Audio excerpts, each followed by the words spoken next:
La parole est à Monsieur Xavier Breton, Monsieur le député de l'Ain. Oui, merci Monsieur le Président, merci pour l'organisation de ce débat et merci Éric Woerth pour la présentation de son travail à ce jour.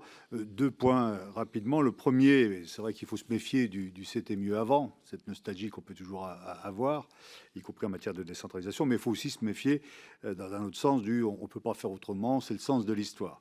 Et là-dessus, je crois qu'il faut faire attention, comme le disait notre collègue, à ne pas casser ce qui marche. Ça a été le cas notamment des syndicats intercommunaux, qui était une formule très souple d'intercommunalité qui fonctionnait bien pour beaucoup de choses et qui ont été malheureusement supprimées dans une rationalisation excessive.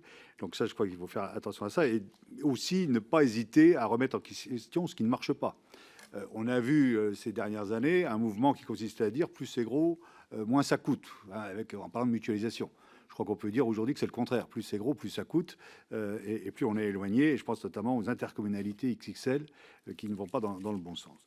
Deuxième point, on se rejoint sur le constat pour dire que l'élan initial est cassé, des lois de fer, qu'on a des textes qui sont venus compliqués, ou des décisions malencontreuses, comme dans la loi NOTRe, ou des textes comme 3DS qui sont quand même assez techniques. Et il faudrait retrouver effectivement un vrai souffle à la décentralisation, c'est ce qui est recherché.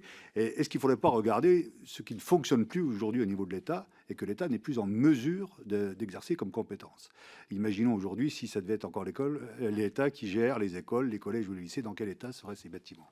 Et aujourd'hui, on voit qu'on a des services publics comme la santé ou l'éducation qui sont vraiment en grande souffrance. Est-ce qu'il n'y a pas des propositions fortes à faire pour décentraliser des domaines comme ceux-là, pour redonner effectivement un peu de proximité et d'efficacité dans la gestion publique, là où l'État aujourd'hui n'est plus en mesure d'assumer ses compétences?